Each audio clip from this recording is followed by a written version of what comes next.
Nang tinignan ko nga pala ang aking alaga ay napakarami niya na palang itlog.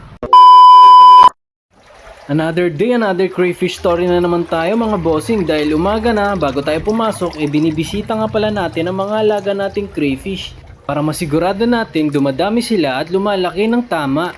At andito nga pala yung pinakamalaki nating trapal pond. At marami na din pala ako mga inalagaang mga isda. At sa aking pagmamasid parang may napansin akong meron na namang itlog ang aking crayfish na alaga. At agad-agad ko na nga pala itong hinuli para ilipat sa ibang lagayan. Ayan, nakikita nyo naman napakarami niya ng itlog. Pero bigla akong napaisip, wala na pala akong lagayan kasi napakarami na nila. Pero syempre, hahanap tayo ng lagayan dahil kailangan nilang i-separate kasi para hindi sila mabuli ng kanilang mga kasama. At may bago na naman pala tayong mga alaga. Ang tawag po sa kanila ay paku.